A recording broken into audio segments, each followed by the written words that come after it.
All right. What is going on, everybody on YouTube? Griffin here, coming back to you guys with another live stream from the Millennial Motivation Entrepreneur YouTube channel.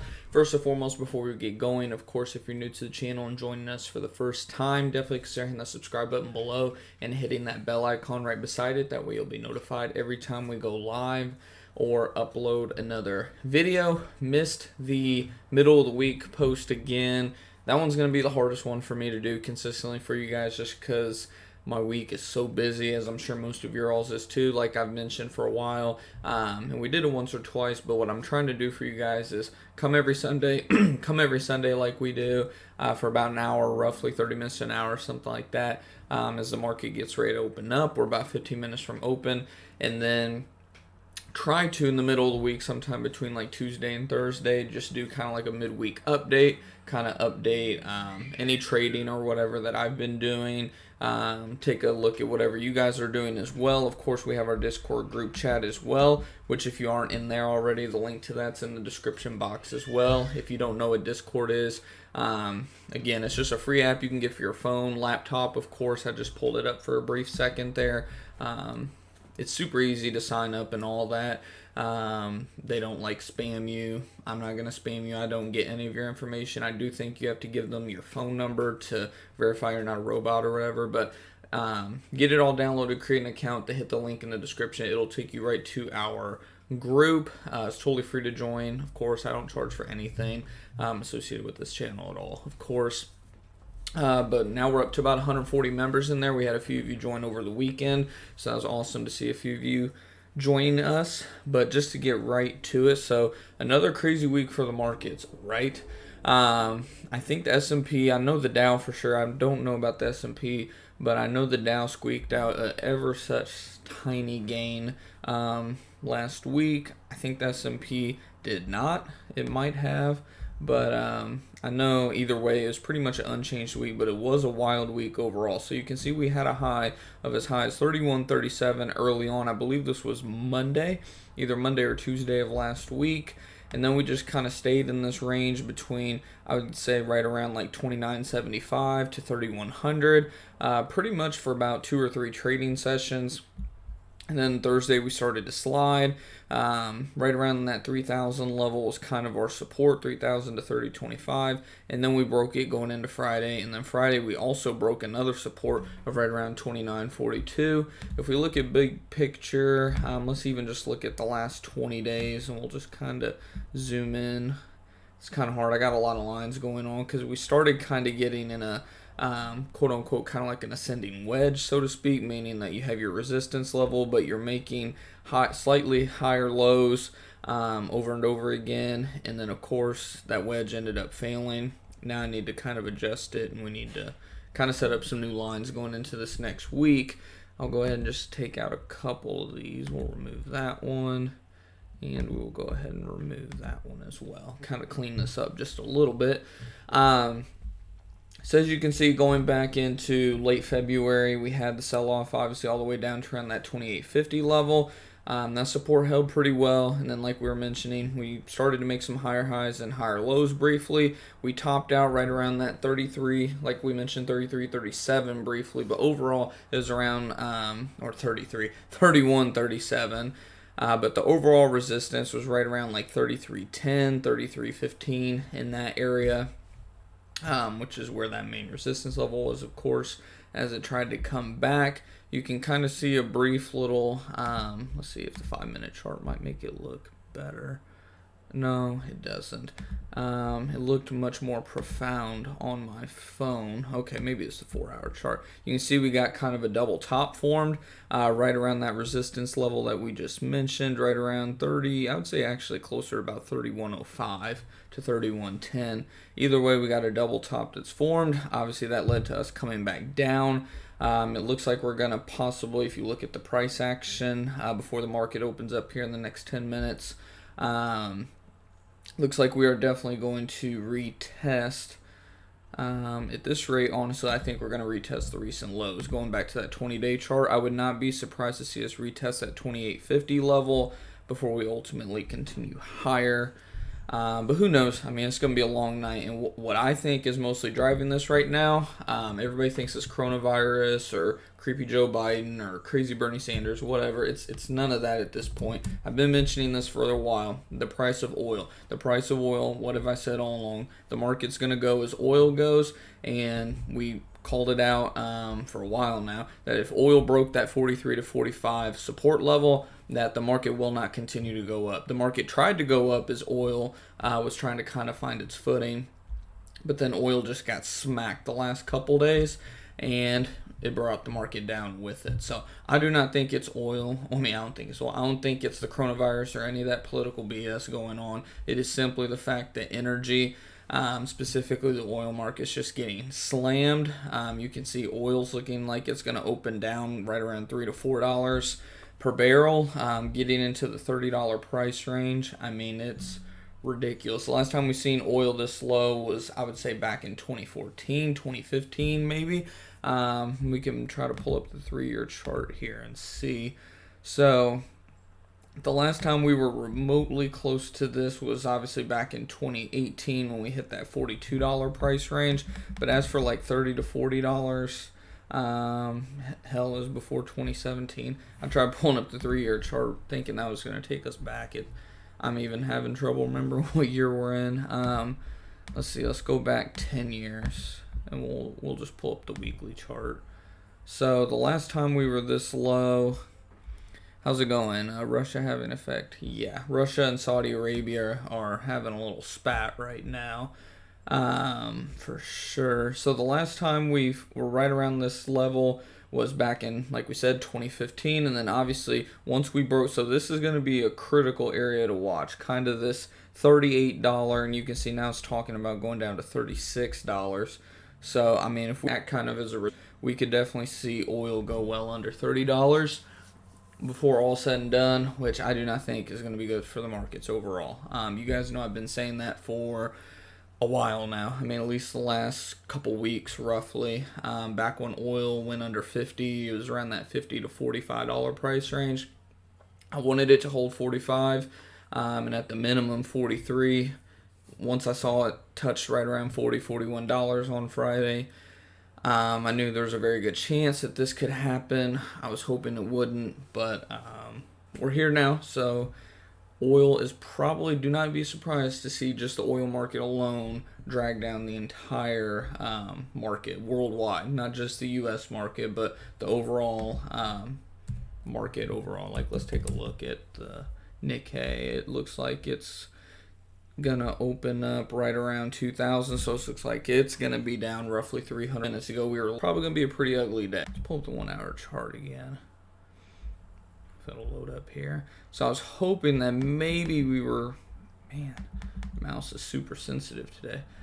Hoping that maybe we were gonna find a bottom right around this level, but we just continue to sell. So I think we will probably definitely be retesting that 2850 level, hoping that that is where we will for sure find our bottom. We're definitely going to head to 2900 tonight. Once again, it looks like. And who knows, we might hold the 2900 level, but with oil going as low as it's looking like, it looks like we are definitely going to head back towards that 2850 level. 2870 at the minimum, and then if that doesn't hold, our next stop would probably be somewhere around 28 to 28.25. So there could be, pretty much what I'm saying is be ready for another crazy week, which kind of leads us into kind of the topic of the whole video. I wanted to kind of have an outline for like today's stream, which is just like how to manage positions in a market like this when it comes to futures, overall options, and just of course simply buying and selling stock. So a lot of you know that I've been playing around with the futures for a little bit, just with micros. I did get burnt pretty bad on the sell-off, of course. Luckily, I closed well before the levels we're at now, but I'm sure like most of you probably, I think we all got hit a little bit just because, who calls a 15% drop in less than a week, right? Nobody in their right mind. Anyone that says otherwise is known as a liar. So we'll just put that to rest. But anywho, lately I've been playing, just kind of getting back in the swing of things and everything, just simply doing some options such as like vertical spreads, mostly covered call spreads, covered put spreads. And if you don't know what those are, it's just simply where, say you're thinking overall that the market isn't gonna hit 3,100. So what you would do is you go over to SPY instead, because literally, like we've said time and time again, it correlates with the S&P 500. So 3,100 on S&P 500 is going to equal about 310 on SPY. So essentially what you would do is we can go over to the Tastyworks profile and let's submit a trade on SPY. You're going to want to go out roughly a month. Like right now I have a 24-day option placed right now, and we can actually pull that one up. So as you can see, like I did a 281 to 285 put spread. So essentially you're going to buy one put, you're going to sell the upside put. So you're pretty much saying that you're thinking that the market would stay above roughly that 2840 to 2850 level, which is kind of what I was betting on here with this trade with a 24-day expiration. So say you wanted to do a similar trade, again, you want to stay out usually about roughly a month. So in this case, we'd probably go ahead and roll down to like the April 6th. First, I want to see what that date actually is. April 6th is a Monday. Never mind, we don't want to do a Monday one. Let's go out to April 9th, because that would be a Friday, if I remember right. Getting my day is all weird. Thursday. March, April. So I guess it would be 10th.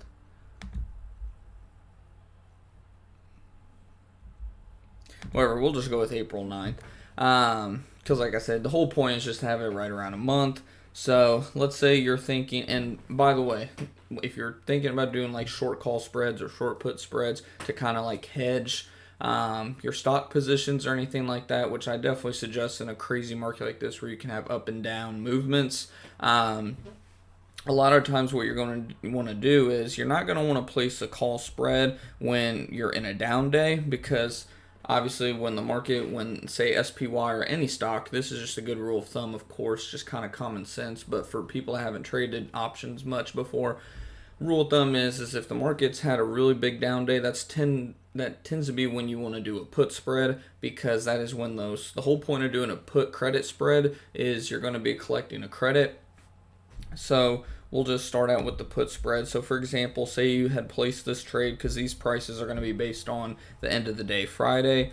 So say you were pretty much saying, okay, well, we've had a down day. Well, with the puts, the put prices are going to be a lot higher, because as the market goes down, put premiums go up, of course. So anyone that's bought puts or anything is making money on the puts, of course, right?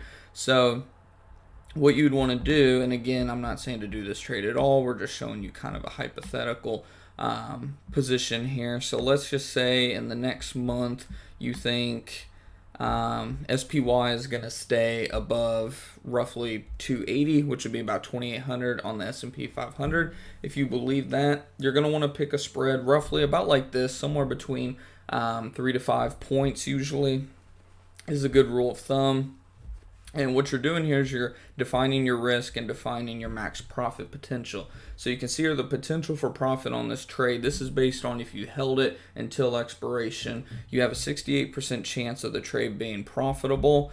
Your delta positive, which means you're assuming that the market's going to go up, and your theta is actually positive, which means as you continue to hold this position, even if it's going against you, you're going to still collect a little bit of that premium, that profit every day just by simply holding. It's not going to be a big amount, of course, especially because like you're going out a month. Theta will slowly increase as you continue to hold the option, but you can kind of look at that as quote-unquote free money. It's not free money, of course, because if the trade's going against you, it's not really going to even out or anything. But like I said, it's kind of just free money in the fact that you're just collecting more premium just by simply holding the position. So this trade would cost you roughly, after fees and commissions, about $384, with a max profit of roughly $118, $120. So again, you pull out your calculator here, get that loaded up. You pull out your calculator here. Let's just say your max profit is 118, just for easy numbers. $118 of profit divided by a $384 position is going to be a max profit potential of about 30.72%. Now, again, if you're newer to trading options, do not ever expect to get max profit. Can you come really close to getting max profit? Yes, but in most cases, you're only going to collect roughly 25 to 50% of your max profit, which is not bad in this case, because say you got 50% of your max profit, you're still talking 15 to 16% return on your investment here. So, I mean, that's a pretty good return. 25% is still going to be around 8%. So, I mean, you're still looking at a pretty good ROI on your investment there. So, why do we say don't expect the full return on profit? Because the only way you're ever going to get 100% profit is if the trade goes perfect for you and you plan on holding all the way till expiration, which I don't know about you guys. I don't plan on holding a position for an entire month just to pick up an extra few dollars. Like if this trade, say, like my target is usually 50%. There's a lot of times where I'll cut it loose and cover like 25% roughly, but my target is 50%. And I've had a few vertical spreads that have given me like 70-75% within a couple days, because all it takes is, in this case, you're betting on the market staying above a certain price, so you're taking a more bullish position. All it would take is for SPY, say you would place this trade on Friday right before the closing bell, all it would take is SPY to bounce up $4 or $5 tomorrow, and you're going to be up roughly 40 to 50% of your max profit already. So you're already going to be up, say, $55 tomorrow out of a max of 121. Why would you not just go ahead, either take the profit off the table, or maybe if you want to for some reason, go ahead and hold it a couple more days? The thing is, with a market this volatile, me personally, I don't want to have to hold something a few more days, because you can really have a lot of swinging going on. You can literally have $55 of that profit the next day, and then that following day, because you want to hold out for another, say you're thinking the market's going to continue up, and then it suddenly drops on you, you can go from plus 55 back to 0 or even negative in one day with how volatile the market is right now. That's why the rule of thumb is try to get somewhere between that 25 to 50% of the max profit. So that's just where you got to work out the math, where you're like, okay, if the max profit's 120 essentially, then my target is $60. Is $60 on a $384 investment worth it? So if your target profit is 60 divided by 384, your profit, like we said, is going to be around 15 to 16%. In my opinion, that's a trade that would be worth placing, hypothetically, if you would place this on Friday, of course. So again, that's why you want to do these trades based on, obviously, where you think the market's going to go, but at the same time, you don't want to, it wouldn't be smart to do a call spread when the market's already dropped a lot, because let's look at the difference in the premiums of a short call spread now. So let's say for the short call spread side, let's just, again, we're going to, we want to delete this. Okay, so short call spread. Again, we're just doing a hypothetical. This isn't what I'm thinking at all. I'm just keeping it simple. Let's just say that you thought it was going to stay in between this like 304, if I can get it down there. 304, let's just say 301, 304. So you're pretty much saying that I don't think the market's going to get above 3,010 to 12 would roughly be your break even. Again, this is not what I'm thinking at all. It's just a hypothetical again. Potential profit around 60%. Me, by the way, I like this being above 70, preferably above 75 to even 80. I like to be very conservative. Like this trade that I placed, that my SPY position, it had like a 81 or 83% chance of profit at the time of placing it. Obviously, that potential profit's gone down a little bit since the market's gone down, but just something to keep in the back of your mind. Delta negative, which again, delta positive just means you're taking a bullish position. Delta negative means you're taking more of a bearish position. Theta, about 0.85. Your max profit here is 169. A max loss of 131. That is why and this is a debit. What did I do wrong here? This should not be a debit spread. Short call vertical. you're wanting to collect a credit, of course. I don't know why. Sometimes the platform, this should be showing a credit. I don't know why it's not. Sometimes the platform does act up. Let's just use another stock, because sometimes, like I said, the platform just messes up. So let's do GLD, because that's one that I did, for example. So GLD was up. I want to find something that was down. Let's go over to QQQ, since it moves pretty much relatively the same. So we'll go again out to that 32-day. So if you did a short call spread, we'll go up here to, this is also showing debit. I have no idea why it's showing debit for some reason instead of credit. That is frustrating. I hate when that's the only thing about Tastyworks is sometimes when you're trying to get these prices, they are not right. It'll be showing debit instead of credit. The whole point, though, if this was working right, I'd be able to show you guys. The values are going to be much lower. Obviously, it's just common sense trading. Of course, you're not going to want to buy or sell, in this case, a call spread whenever the market's already gone down, because you want to get it as the premium prices have gone up. The whole point of selling calls is you're trying to collect premium while it's hot, while the IV is still high, all that good stuff, and you're assuming that, hey, it's came up, but I'm assuming it's going to go right back down, right? So, of course, you're not going to place that call spread on a day that it's down pretty big, unless if we have some monster rally like we almost kind of had at the end of the day. Pull up that 1 minute chart. You can see we had a pretty decent rally going into the close. SPY was down around 290. It came clear back up to 297.50. So, I mean, if you had placed a call spread at the end of the day, yeah, I mean, SPY was still down on the day, but you probably would have been right, assuming that it was going to go back down, which it looks like it is probably going to. Let's pull up ES again real quick. But, that's the thing, the market actually has been open for a few minutes, so I apologize for missing that. So we are down huge right now. Wow. Let's see where we're at now. So we have blown right through the 28.50 recent low. Market is down, pre-market almost 4%. We are 22 points off the low. Yeah, down futures down 900. So let's see, let's look at our flexible grid here. Oil down to $31, down 23%.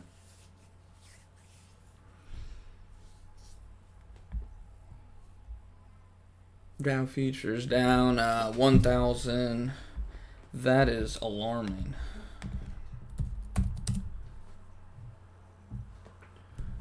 Oil is at $32 per barrel. It dropped clear down to 30. Oh, not good. Not good at all. How's it going there, Mike B? Can't even get in on the paper trades. Yeah, it's gonna be a wild day tomorrow. Oil down 22%. We've said it all along, the market's going to go as oil goes. That doesn't mean, of course, the market's going to go down 20% tomorrow. That's ridiculous. But definitely expect some crazy moves tomorrow. It's not even showing the actual percentage and point movement of the NASDAQ. Let's see. Down 3.5%. Riding the hell out of that daily 200 moving average. Let's take a look at ES. So ES is obviously well below the moving average. Definitely looks like we're going to test this trend line possibly tonight, right around that 2820 level. S&P down 4% already.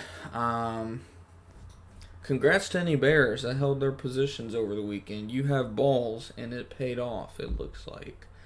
But especially you oil bears, man, you lucky bastards would be cashing in. Again, every penny, I believe, every penny that oil moves, you're going to get a 10-cent profit.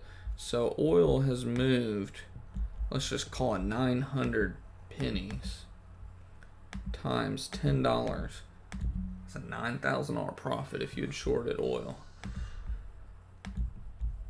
But I wouldn't have been able to sleep all weekend, personally. But that's not good at all. Well, the good news is you should see your local gas station prices drop like a rock. But, of course, like I was trying to explain to my own father, because he was like, well, I prefer low gas prices, blah, blah, blah. And I was like, dude, it doesn't matter if your 401k gets cut in half in the next year or two. Like, is it worth saving a couple dollars every time you fill up? No. I'd rather pay an extra $5 per fill up. Like, it's not the end of the world, dude. But, man, that is not good. Let's see what kind of news we got going on. Coronavirus bullshit. That's not the reason the market's selling anymore. God, I wish we'd shut the hell up about coronavirus. It's not the reason the market's selling. Oil's down 23%, guys. That's why the market's selling. It has not a damn thing to do with coronavirus at this point.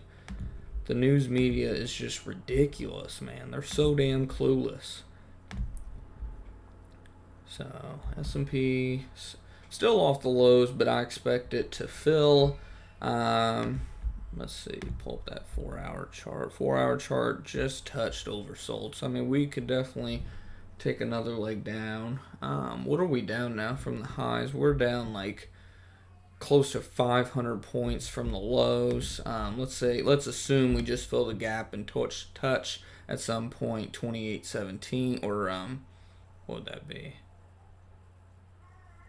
I can't even do math right now. Let's just see what our difference is based on where we're at right now. 33.97.5 minus, what are we at? We'll just call it 28.59.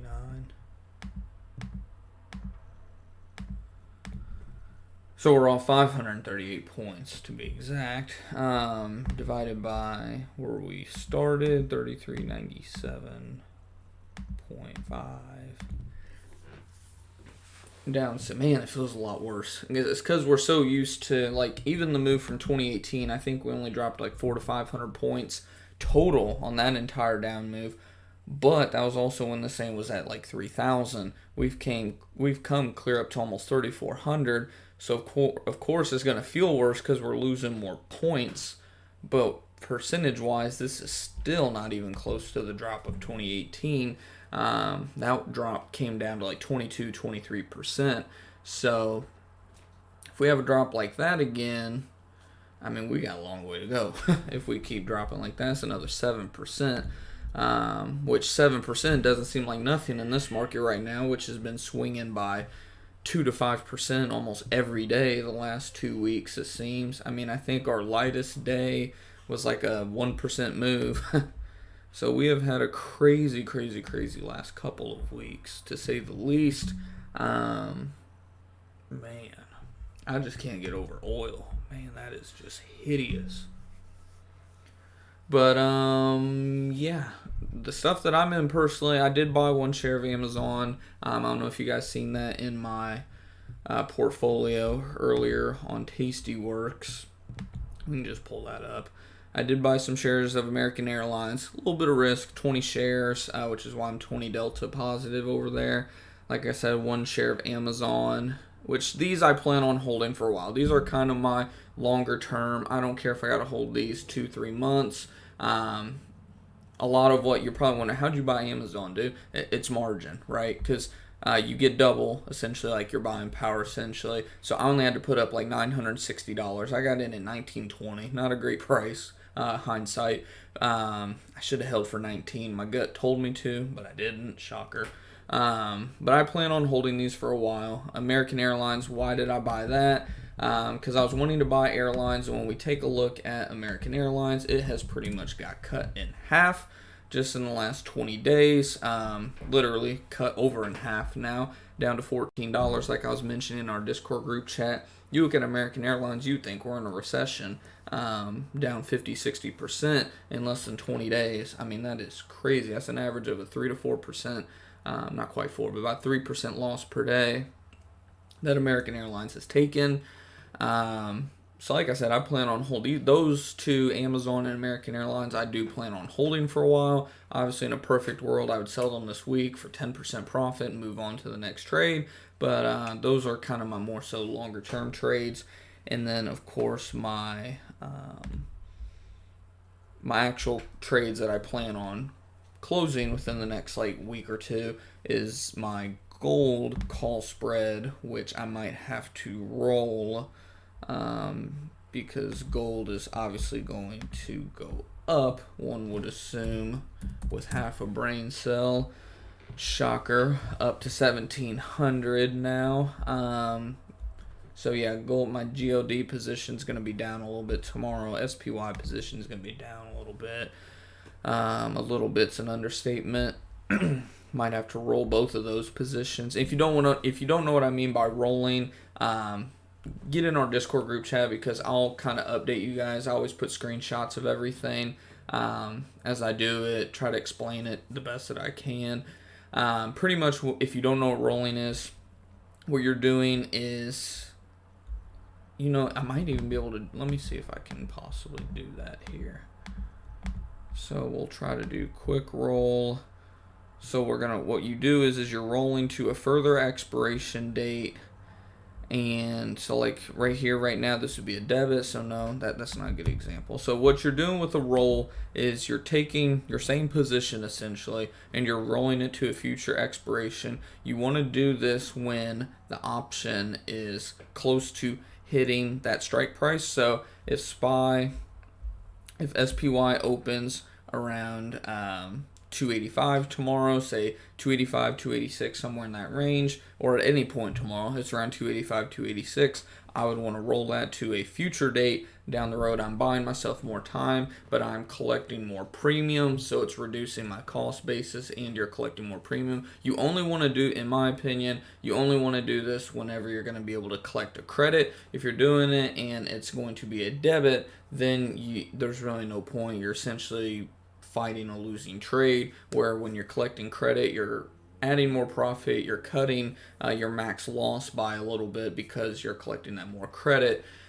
and you're buying yourself more time for that trade to play out. So I don't know if that makes sense. It's hard to kind of explain just quickly as I'm trying to here. I don't know if you got, I do have 3 shares of SPY too, by the way, but which I plan on holding for a while. But like I said, I'll try to kind of work through it in our Discord group chat tomorrow if I end up going that route and explaining it thoroughly for you guys. And if you haven't already, Tastyworks, the guys that opened up that brokerage, they have a YouTube channel called Tasty Trade. They are where I learned most of my options lingo and just how to trade options. They have a ton of great videos on options trading, from just simply buying and selling calls and puts to the vertical spreads that I do, to calendar spreads, to just all sorts of things, futures trading, all that good stuff. So definitely check them out if you're into options and you're kind of stuck on the whole lingo of what I was just talking about with rolling and credits and debits and this and that.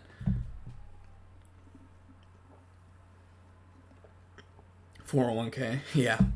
Man, Luis, I tell you, I could not have timed it better. So I was completely all in on the market in my 401k, and about 2 weeks ago, literally about 2 weeks ago on Monday, I went to 50 or 60% cash in my 401k. So I'm still losing some money, but I had 50 to 60% just on the sidelines, ready to go to work. How the 401k works or whatever, I can't put that money back to work until 30 days after the trade or whatever. But once that 30 days is up, which should be here in the next 2 weeks, I will definitely be putting that money back to work, because this is going to end up being a good buying opportunity. But right now, it is bloody. Down almost 4% still on the S&P 500, and I cannot just get over how ridiculous oil is right now. Like, we've seen a bunch down 10%, down 12, 15%. days on oil. 5, 10, 15. I mean, almost every week or two, it seems like with oil. We've seen it to the upside too, up 5, 10% in a day. But, man, 20 to 25% in one evening, that is ridiculous. Yeah, time to the TLT. Yeah, TLT has been on the ridiculous. The 20-year Treasury bond ETF, that thing has just been ripping recently. If we take a look just at the 1 year, just in the last year, it's up $79. It's up like over 50-60%. Pull it up on the 3 year. If you take a look since that December low of 2018, when pretty much everything was crashing, up huge, up about what? 50. Did I say the wrong price earlier? Up about 49, not 69 or whatever I said earlier. Up 49 in the last year, and on the 3 year, it's up about $50 to $60. So up about, I don't know what that is, like 30% or 40%, and this is just in the last year or two. So it's up roughly, we'll just call it $58 divided by 112, up 51 to 52% in about less than 2 years. Yeah, less than 2 years. So I expect that to continue tomorrow. Honestly, this thing might even hit 180 before it starts to come back down. Obviously, it's starting to get ridiculously overbought. Then again, so is good old GC. But it continues to go higher as well. Like I said, I mean, I even mentioned that I wouldn't be surprised if gold touched 1,700. I don't think it's going to go quite up to 1,800 personally. There are some gold bulls out there that believe it will. Let's see the last time that it did do that. I think it did that like 10 years ago, if I remember right. The last time we were around 1,800 was 2012, so not quite 10 years ago. It was like 8 years ago. I remember it back in like 2011. Yeah, back in like 2011, I remember when gold was at like 1,900. That was when you seen gold commercials everywhere, and then next thing you know, kaboom, it just started going back down to where it belongs, around that 1,200 level. But I'm not saying that I think gold's done yet. I think 17, 18 at the max is the highest it'll go.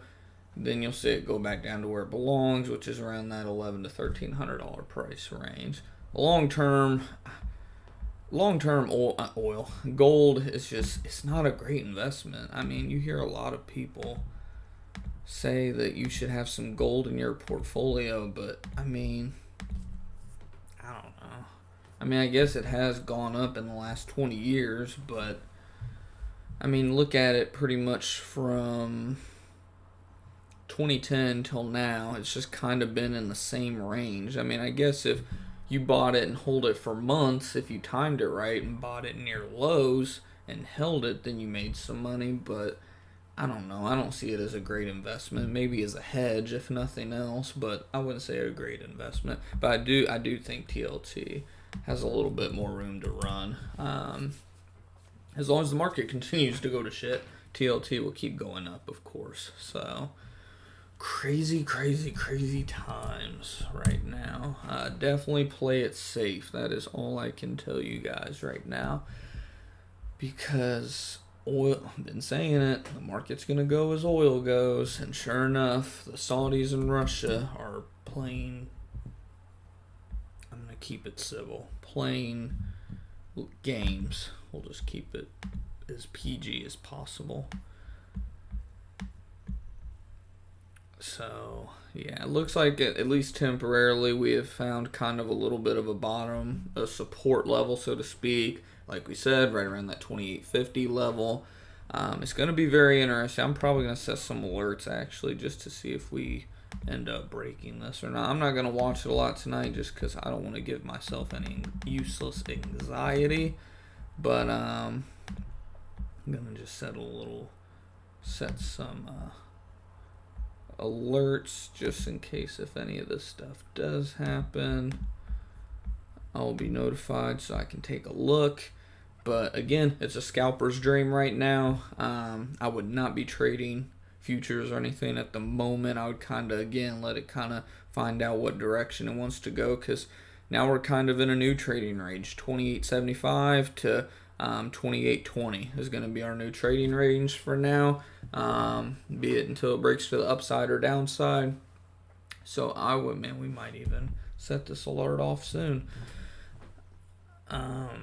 But yeah, I just would not trade it right now at this moment. I'd let it kind of figure out if it wants to keep going lower or keep going higher. Again, I mean, you take a look. We trade it based off of the 8 EMA whenever we're scalping, and right now we are just hovering right around the 8 EMA because it's trying to even catch up and figure out what the hell is going on. So, good luck to those of you that are scalpers and whatnot. Hopefully you guys have been staying green this week. Last week we did make up quite a bit of that futures loss. We did have one bad trade go against us, which I really wish I'd held now, because it was a short call spread on SPY. And that thing would have probably been profitable tomorrow at this rate. But hindsight's 2020, right? But that was the one loser we had. I think that was...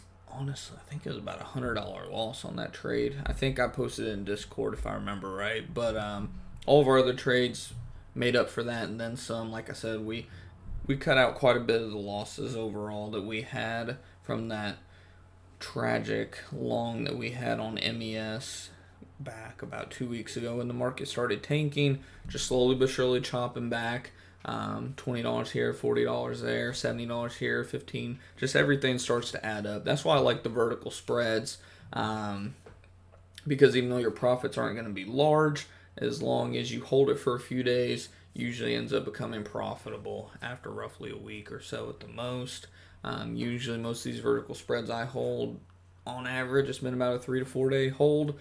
So, yeah, I'll just keep you guys posted in Discord, of course. Like I said, if you haven't already, join the Discord group chat. It's down in the description box. Again, that's totally free to join. We have like 140 of you in there. Now, download the app first, then hit the link, and it'll take you right to our group. But, yeah, that is pretty much it for this video. I didn't hit on, like, buying stocks much, just because honestly right now I wouldn't be buying too much, other than, like I said, if you plan on holding some stocks for a while. So there we go, we already set off that alert, so it looks like we're going to keep going down. But the only way I'd be buying some stocks right now, again, like I said, I bought Amazon and I bought some American Airlines. I plan on holding those for a while, and a couple shares of SPY. I plan on holding those for a while. Those are kind of my longer term stuff that should outproduce a savings account, we should say. So that's just my 2 cents on buying stock right now. Other than that, like I said, I'd be doing kind of more so vertical spreads, the occasional scalp on futures if that is something you enjoy doing. But as for buying stock, I would only be buying stock right now if it is something you plan on holding for minimum 2 to 4 weeks, absolute minimum. Preferably a month on up, but that is up to you and kind of your goals. That's just something you have to dial in at the end of the day, which is, okay, am I going to need this money ASAP, or is it just kind of money that I can put to work that I may need if an emergency comes up? Like, just things you need to take into consideration when you make any investment, of course. If you can't afford to lose the money, then don't invest it. But if you're buying stock right now, I would definitely look more in the lens of, hey, can I afford to not have to cash this out for at least the next 2 to 4 weeks? Because I think at this rate, that's probably how long it's going to take before this market starts to get its act together. There's probably another 2 weeks at the minimum. As fast as it's come down, it'll come back fairly quickly, but it honestly reminds me of the 2018 move. That's the 2019 move. Let's pull up the 3-year chart. It reminds me of this 2018 move where we were just we fell, and then we just kind of held out, and then we fell even further. If that's the case, if we're going to have something similar to this, then of course you can expect some sort of a little rally. Expect us to hang out around 3,000, and then we'll probably fall even further and eventually probably fill that gap to 2,600. If, again, and that's a big if, if we're having something like 2018 happen again. I mean, if we filled the gap to 2600, I mean, you are talking such a ridiculous fall. 2600 would be a 23 to 24%. We'd be in a bear market at that point. So it'll be interesting to see what happens. But like I said, hopefully you guys have enjoyed the stream. I hope that the stream quality has been okay. I have not checked in on it today. Looks like we got 6 of you tuning in. Looks like it's saying the stream health is all good. So I'm assuming we've been good because I haven't gotten no complaints from you guys. Like I said, if you're new to the channel, we'd love to have you here. Definitely consider hitting the subscribe button below and hitting that bell icon. That way you'll be notified every time we go live or upload another video. But on that note, I will go ahead and just wrap it up. Like I said, if you're not already in that Discord group chat, definitely join us in there. It's awesome to communicate with you guys on a daily basis and just throw a bunch of ideas off one another when it comes to trading in the stock market. Just one last look at the broader markets. Gold up about 1 1/3. NASDAQ is down quite a bit. Oil still down 21-22%, and Dow futures still off about 900 to 1,000 points. And I want to take a look at the Nikkei. It is down 830 points itself. So going to be another wild week, it looks like. Hopefully you got your big boy pants on, because it is going to be a wild one. But hopefully you guys did enjoy the stream. Like I said, if you did, definitely make sure to smash the thumbs up button. I greatly appreciate that. But until next time, guys, just keep on going out there, making your profits, covering your profits, and achieving your financial freedom this year. And I will see you guys. Like I said, the goal is hopefully at least once throughout the week, and then for sure every Sunday we do these streams, of course, right around market open. And either way, I will see you guys then. So until then, take it easy, everybody.